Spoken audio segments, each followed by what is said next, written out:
Good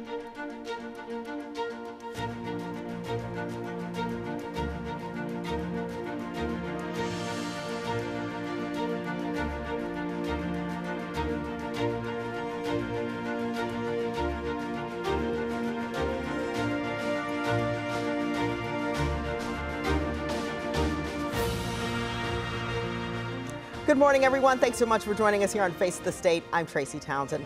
The race to win one of Ohio's 2 seats in the United States Senate. It's a close one. It's pitting newcomer Republican J.D. Vance against Democratic Congressman Tim Ryan. Let's take a look at some polling. Suffolk University's most recent poll shows Vance leading by 2 percentage points. Both candidates made stops in Ohio all week. We wanted to know the issues that are top of mind for voters. 10 TV's Kevin Landers took that question to the streets. We wanted to gauge where the issues facing Ohioans rank among those who plan to vote in November. And the cost of health care, I think, is really astronomical. 2 candidates vying for their votes for a seat in Congress are J.D. Vance. I think your family deserves to go to the grocery store and not have it break the bank, not have it ruin your bank account because you want to buy a nice meal for your kids to have on a Friday night. His challenger is Tim Ryan, also promising a better future for Ohioans. Cutting taxes for workers, making sure we dominate the industries of the future. We set out with pen in hand to ask people to rank these issues they feel are most important. We asked them to rank 8 issues, from the cost of housing, increasing at a really alarming rate, health care, violent crime was my number 1, to abortion and the cost of gas. Some of us that commute to work every day, we got to make sure that we have affordable gas prices. So how did our small sample of voters rank the issues from highest priority to the lowest? Cost of food is high. Food prices ranked as the 3rd most important issue to our sample voters. The price of food is up 13% from last year. Ranking number 2 on our list was abortion. J.D. Vance supports an abortion ban. Tim Ryan supports a woman's right to choose. For me personally, abortion is the biggest issue. The right to life is, something that's really important to me. The number 1 issue that voters felt was the most important was the cost of housing. Even making $50,000 a year, I can't afford housing, and the interest rates make it extremely difficult to invest in property. Mortgage rates have more than doubled this year. The average rate on a typical 30-year mortgage rose this week to 6.94% from 6.92% last week. It's very important that everybody is given the opportunity to be able to own a home. While Vance and Ryan hammer away on immigration and the threat of China taking American jobs, neither of those issues resonated with voters we spoke with. That was 10 TV's Kevin Landers talking with voters. We did talk about those issues that they think are important this midterm: health care, abortion, immigration, inflation. Now you will hear from where the candidates stand. We have a bad inflation problem in part because Joe Biden and Tim Ryan have passed a lot of spending bills. And when you spend money you don't have, you cause inflation to go up. You see it time and time again throughout history. And unfortunately, even a lot of left-wing economists said if we pass these spending bills, we're going to get this inflation. Tim Ryan and Joe Biden didn't listen to them. And so we have to get back to some fiscal sanity in our country. Again, that'll help bring the costs down too. Tax cut for working people, tax cut for small businesses. People are hurting. It's a reality. And the gas prices, the food prices, it's just making it very, very difficult for people, regardless of really where you're working too. You could be in healthcare, home health, you could be in construction, you're driving a lot. People are getting crushed, and we need that money in their pocket. So I'm calling for a tax cut, and have been for a while now. Now, with the Senate race so close, we did ask both candidates this week what separates them from their opponent. I think the 2 biggest differences between me and Tim Ryan is, one, I think we need to, cut taxes for people and bring down the spending. And the other big difference is I really think that we have to get our southern border under control. The amount of fentanyl that's coming into our state, the amount of crime that's coming into our state because they refuse to close down that southern border. This is not rocket science. You just need a federal government to enforce its own border. Well, I'm an Ohio guy. He left Ohio, he gave up on Ohio, and, I understand what working people are going through in the state of Ohio. And, he said himself he's not comfortable in Ohio. He's a follower. I think if there's one thing guy's a follower. He's following around the most extreme elements in the political system today. And I'm a leader. I took on Nancy Pelosi. I've taken on Republicans. I'm here for Ohio. The race for Ohio's seat in the U.S. Senate is getting some national focus, as you can imagine, including a headline in the New York Times. It says, quote, "In Tim Ryan's Ohio Senate race, the D is often silent." We asked Ryan about that. It's true. I say I'm an American. I'm an American first. I'm an Ohioan second, and then we can get into our, what political party. But if we don't get back to the idea that we're all Americans and we all have common cause, common purpose, a common mission here to build a good society, build the great American middle class back up, give our kids an opportunity and hope for the future, what are we doing here? And it's not about political parties. Now, the night before the election, former President Donald Trump will be here in Ohio for a rally in Vandalia at the Dayton International Airport. This video from a previous visit. The news team there released a statement saying that its goal is to energize voters and highlight Trump-endorsed candidates like J.D. Vance. Now, let's talk about early voting. It's underway in Ohio, as well as preparations for Election Day. 10 TV's Richard Solomon checked in with the Franklin County Board of Elections. Hi there. Walk away, sir. What takes months to prepare for only could take you a few minutes. Yes, just like that. Susan Henry is there every step of the way. She's been volunteering as a ballot judge with the Franklin County Board of Elections for the last several years. So many people get turned around because things are so new here. It's my job is to make sure that everything's on task, make sure they don't leave out of this building without voting. More than 100 voter machines fill this room, gearing up for Election Day. Henry is just one of nearly 50 workers here. For Election Day alone, they're wanting to recruit 5,000 poll workers. This to make sure Election Day runs smoothly.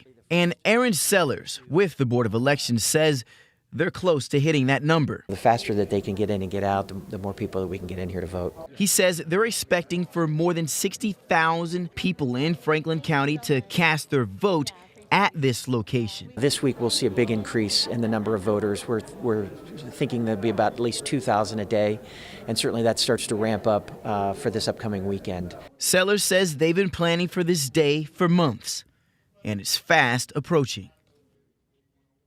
Richard Solomon reporting for us. Leaders at the Delaware County Board of Elections say they are prepared for the midterm election. So far, early voting numbers are up in Franklin and Delaware counties compared to 2018. You can submit absentee ballots by mail, or you can wait until Election Day. We did ask what else is being done to make voting accessible to Ohioans.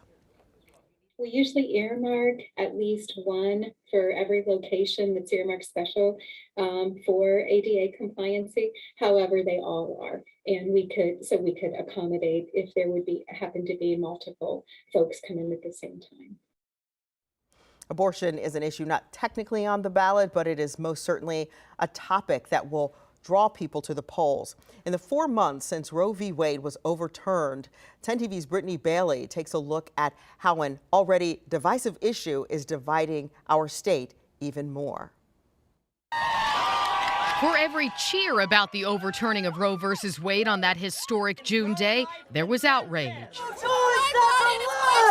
On June 24th, 2022, the U.S. Supreme Court changed the fabric of the nation for abortion rights, overturning Roe versus Wade.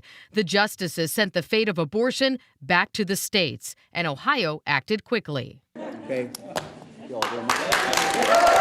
The heartbeat bill, signed in 2019 but with enforcement on hold, went into effect just hours after that decision. That meant abortion in Ohio would be banned once a fetal heartbeat was detected, usually at about 6 weeks.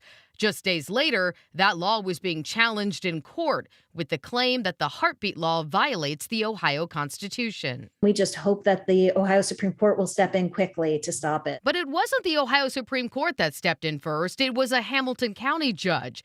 Back in September, that judge granted a 14-day restraining order against the bill. This has been news that we've been waiting for. We've been holding our breath and waiting for this news. The heartbeat law was passed by our legislature, signed by our governor. It's what the people want. The question was, what would happen next? Just a few weeks later, that question was answered. The judge permanently blocked the heartbeat law, keeping abortions up to 20 weeks of pregnancy legal in our state. We will abolish abortion! Anti-abortion activists staged their first ever Ohio March for Life, and state lawmakers made it clear they don't just want a 6-week abortion ban, they want a total ban. And we will do everything we can to end abortion and make Ohio the most pro-life, pro-family state in the nation. But abortion rights activists are determined to keep their momentum going. I want to say they're cautiously optimistic, but we know it's not over. Brittany Bailey, 10 TV News. The Ohio Supreme Court will most likely weigh in on the abortion issue in our state. Several seats are on the ballot. Here's a look at the candidates. Chief Justice is between Democrat Jennifer Brunner and the Republican challenger Sharon Kennedy. The second race is Associate Justices, 2 Democrats, Marilyn Zayas and Terry Jamison. Their opponents are Pat DeWine and Pat Fisher. If you need some help figuring out how and when to vote, text the word VOTE to 614-460-3345. We'll send you a link that has everything you need to know. Half the price for prescription drugs. Why a first-of-its-kind pharmacy in our state says it will never charge customers full price. The tobacco retailers are much more than just tobacco retailers in this city. A push to ban flavored tobacco in the capital city. Business owners fighting back, saying it's going too far.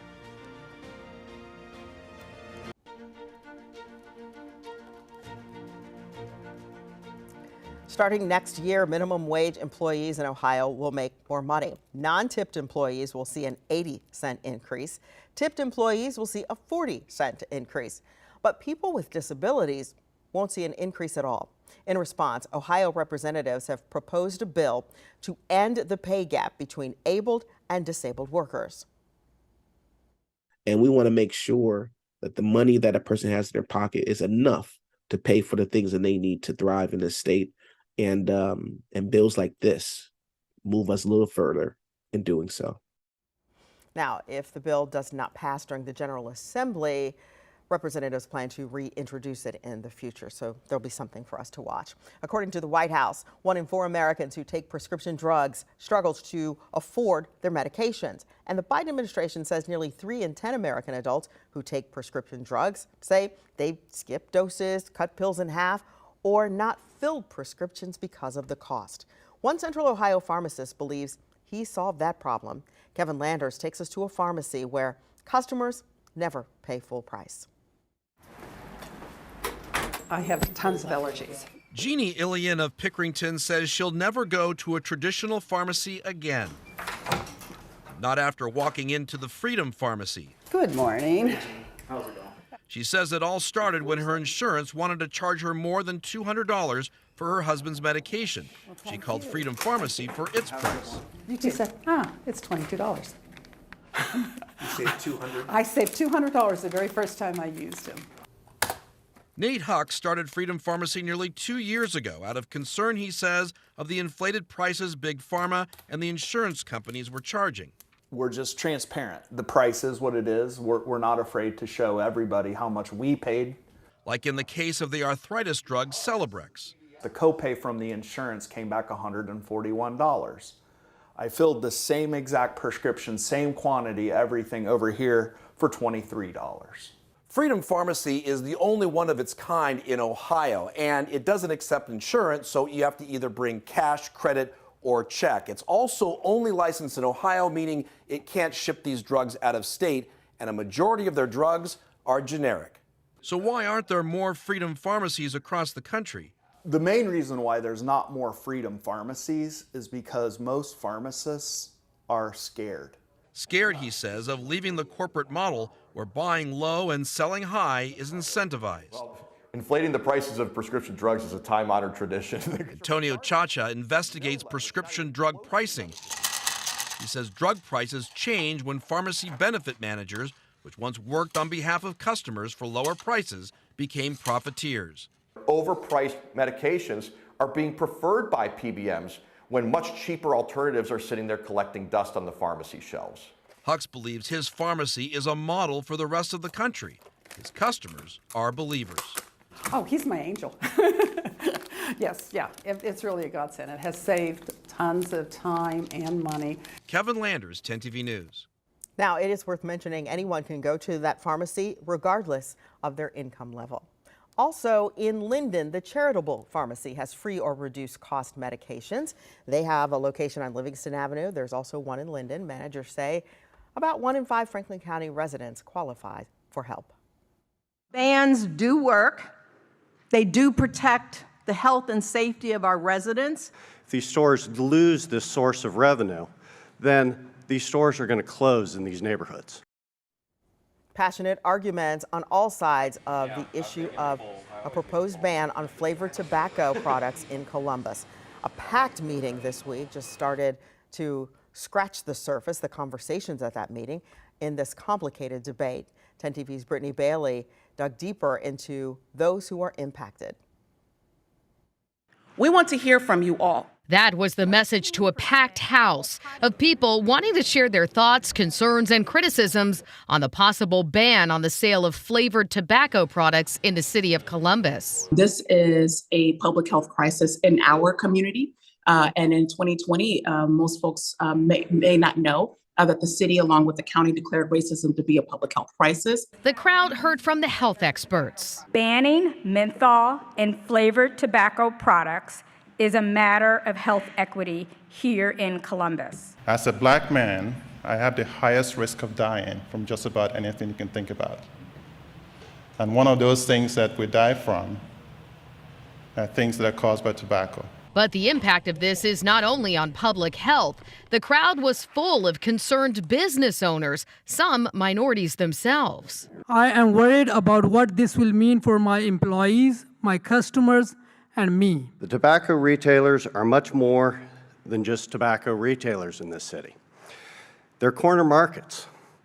And many of the neighborhoods that these tobacco retailers are in are food deserts. We understand that we are threading a needle here. We know that our small businesses took a hit during COVID, and that's why it's incredibly important as a member of council, along with all of my colleagues, that we take the time to have this conversation in the community and to meet with our small business owners, as well as balancing the negative health impacts. The next public hearing is November 9th, and it's important to note that this is about regulating the product, not about criminalizing behavior. Columbus Public Health says if it passes, police would not be involved in any enforcement. This week, Columbus City Council will hold a public meeting about another proposal. This one would crack down on food carts specifically, shortening the hours they can operate and limiting where they can set up. The city says the goal is to cut down on crime, but a food cart owner 10 TV's Richard Solomon talked with says they are businesses and their businesses aren't the problem. Easy, greasy, and tasty are the words Adam Wallace lives by. That's how it should be. Wallace is a master chef when it comes to feeding the late-night crowds in the short north. He's the owner of 4 Feed the Need food carts. I think anybody that's ever been in college, any college campus, anywhere, they've had street meat after they've been to a bar. Wallace says these food carts are a part of the nightlife scene. Everybody loves a gyro, lamb gyro, chicken gyro. But after recent crime in the short north, some even deadly, city leaders are considering new restrictions to the hot and quick food options. This change is an additional measure and will focus on ensuring safety and helping officers work high traffic entertainment areas like the short north and the University District. In July, the city announced possible changes like cutting the hours of operations back from 3 a.m. to 2 a.m. and restricts where they can set up. Leaders say they've listened to concerns from residents. It's like saying, hey, it's peak time of the restaurant. We're going to close right now at peak time. So we have good quality people that are going to be affected by an assumption that food carts being shut down at 2 a.m. is going to somehow stop crime. Wallace says if they lose that hour, his sales could go down by 80%. He says even if street carts disappear after 2 in the morning, he doesn't think crime will either. We don't want fights around our business late night because it affects our sales. We want peace. 10 TV's Richard Solomon reporting. The public hearing is on Wednesday. Corrections officers working inside juvenile detention centers in our state say they want better training and better techniques. This comes after teenage boys barricaded themselves inside one of them and caused a lot of destruction. We have video of the dangerous incident.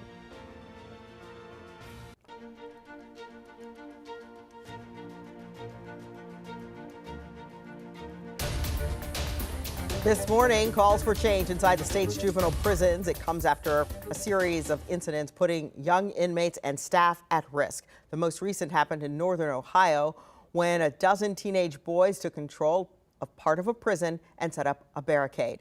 A 12-hour standoff ended with the teenagers being pepper sprayed and detained. Despite that, the union representing the corrections officers says they are being hampered with policies that restrict use of force. 10 TV's chief investigative reporter Bennett Haberly uncovers the video and the track record of problems. Live streamed on Facebook, a dozen teenage boys inside the Indian River Juvenile Correctional Facility showed off for the camera, flashed candy, and documented their destruction of a room, which at one point included tipping over a desk, throwing furniture, and later a refrigerator out of a broken window.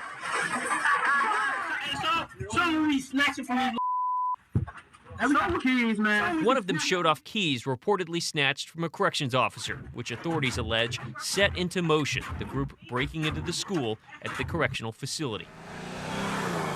A 12-hour standoff ended Saturday when the officers used pepper spray to subdue and detain the teens. Already serving time for various crimes, the Department of Youth Services says the teens are expected to face additional charges. This is a pimple that's been waiting to pop for years. I spoke to Wilson Humphrey Jr., a corrections officer at one of the other facilities and a union representative for the guards. We need better techniques in our training. We do not have any techniques that allow us to strike or defend ourselves, and that's a hamper. These youth, when they are attacking as like they're Mike Tyson, and we're standing there like Betty Boop, trying to, use verbals, trying to calm them down, and it's not efficient enough. Humphrey tells me guards feel hamstrung by DYS policies that limit their ability to use force only when there is an immediate threat. He says it's hurt employee retention. Current figures show there are vacancies at all 3 DYS facilities, but 10 Investigates found some force is being used. This June inspection report shows guards used restraint holds on minors inside Indian River nearly 1,000 times last year. Officers have also faced discipline. This surveillance video from the Cuyahoga DYS facility shows a guard involved in a fight with a youth. That guard was later fired. But I guess I would imagine people on the outside would look in and say, you want a policy where an adult can hit a kid?